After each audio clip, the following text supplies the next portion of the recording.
Hi guys, welcome back to another episode of Becoming That Girl, and I think we're on episode 3. As you guys can see from the title, we have a juicy topic here, period. So it's literally time to get hotter. It doesn't matter if you're a male or a female, it's literally time to level up, get hotter, to gain more self-confidence. So today's video is 18 things that I'm leaving in 2026. So it doesn't really matter who is it that you are or what is it that you're trying to do. For me, January is the month that you want to reset, you want to change, you want to do different stuff with your life. So let's get right into it, okay? And I got some feedback that my video should be a little bit longer. Guys, I promise you the next episode I'll try to let it be more than 9 minutes.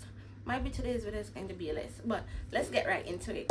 It's a feeling of fear, so the fearful feeling. So for me, what that means is that I will have opportunities come up, but because I'm fearful to put myself out there, and a prime example for me is Instagram.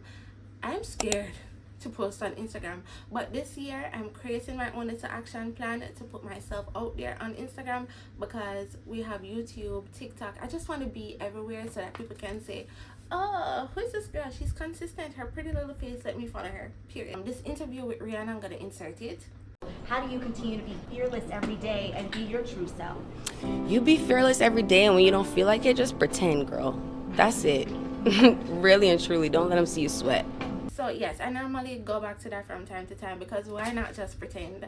Trying to be perfect, oh my gosh, like I don't even want to get into this too much, but normally I be trying, if I have an outfit, I'm like, okay, this needs to be perfect for me to go out to slate in order to feel confident, and it should not be that way. Everything that I do, I always try to make it perfect. Not saying it's a bad thing, but it can cause you not to feel confident with anything that you successfully achieved. Being comfortable saying no, I feel like I've sort of accomplished that, because last year, if you follow me on TikTok, I did a video where I say I want to be a little bit more comfortable saying no, and I have been doing that, and so far so good. But as a pleaser, sometimes it's really hard for me to say no, but other people don't have a problem hurting my feelings and say no. So I am done doing things just because, oh, this person is my friend, or I don't want it to look a certain way. Sometimes I genuinely be saying yes, and I know within myself that I don't want to, and that's just being fake. And listen, I'm not trying to be a fake girl here. I'm trying to be as real and transparent as I can be. So I'm normalizing for myself saying no a bit more. So we're at the fourth one, guys, and it's self-sabotage or the imposter syndrome. So let me just quickly chat GPT what is the imposter syndrome, so that you guys can know for yourself.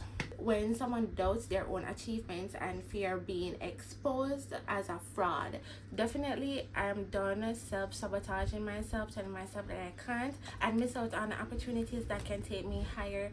To the fifth one, and guys, don't judge me, but this one is controlling my cursing. I might not do it on social media, but I do be saying a little some words here and there, as it's just not a good thing. Not as something piss you off, you should be saying, oh, you know, like, yeah, we're gonna minimize that for this year. Keeping silent.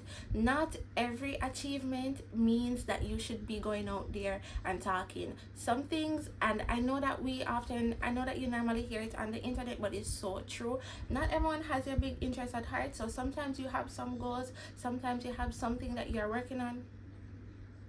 Just shut it. Work on it in silence, and if you feel like you want to share what you achieve, go ahead and do so, but also be careful. Next one is procrastinating / underestimate time. I'm not the worst at time management. I do consider myself as a early person, and I don't really procrastinate, but sometimes I be sitting down and I be like so lazy, I don't want to get up, and time passes, and anything that I have planned or set to do, it did not get complete because Yannick was being lazy. So I want to just buckle up on that this year. So the next one is, and which is 8, asking for help. Guys, I don't know if it's the way how I was raised, but asking for help is not, I don't know, I have a hard time asking for help. I could be over here, you know, like dying. I don't know if YouTube wants us to say that, but I can be over here dying and I'll lay down in my bed and just sit and pass away because it's just so hard for me to ask for help. I have my best friend that tell me that Yannick, you need to do better, and I don't know. I don't know how I'm gonna work on this. If you guys have any tips for me too, definitely drop it down below. But definitely I want to start asking for more help. 9, and I know this might be a simple one, but for me it's such a big deal, and it's crying so much. I want to stop the amount of crying. As soon as something pisses me off, I want to cry, because a girl cannot listen. I don't even have to get into that. I'm such a crybaby and I want to get out of crying so much. So definitely drop your tips too for me down below, because I don't have it all figured out, because I am not perfect.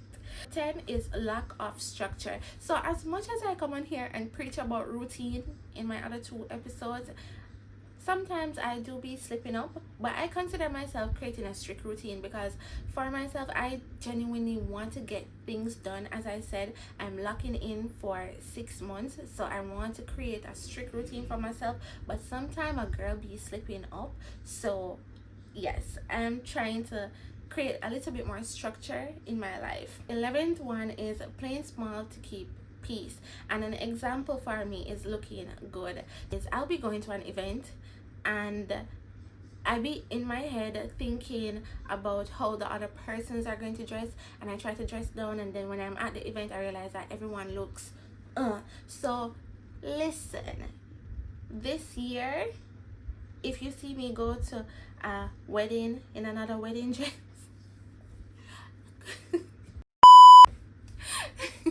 as I was saying, this year I'm through doing that. I'm not going to try to say, okay, I'm wondering how everyone else is going to look. Am I going to make anyone feel a certain type of way? No, I'm not going to try to make anyone feel a way. But at the same time, I am done playing small. I'm showing up in what I'm going to be most confident in. And if you feel like I am overdressed, and I'm just using it as an example, if you feel like I'm overdressed, then get with the program, point blank, period. Okay, so we're on to number 12, and that is over explaining myself. I don't have to get into this. Something that I always stick by: you cannot be the good person in everybody's story. Literally, if someone tell you something and you feel like that's that, then it's just that.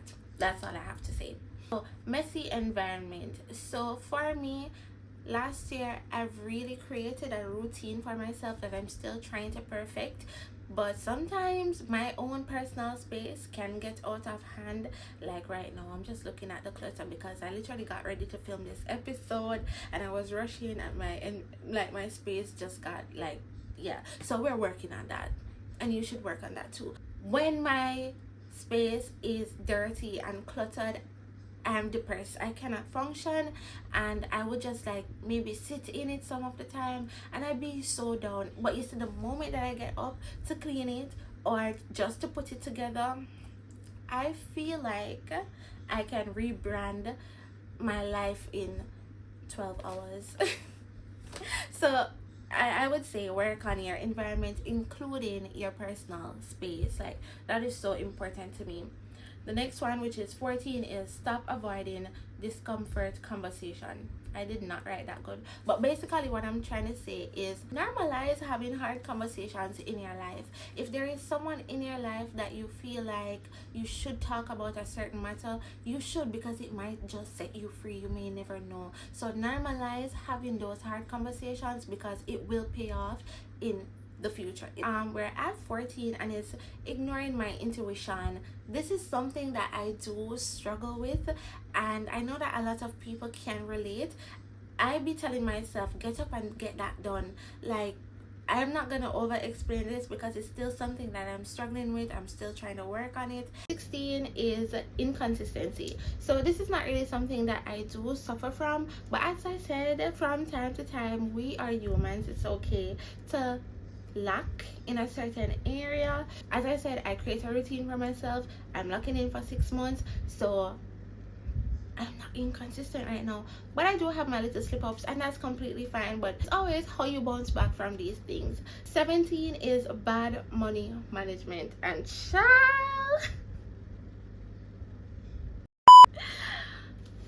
If you're a financial advisor or you're studying financial advisory, please reach out to me via my Instagram, my TikTok, or something, because your girl is lacking in that department. I see something, I want it, I save and I get it.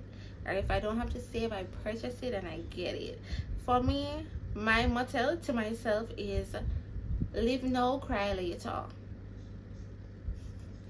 My money management needs work, some work. So if you have any tips down below, give your girl, because I'm not even gonna get too much into this.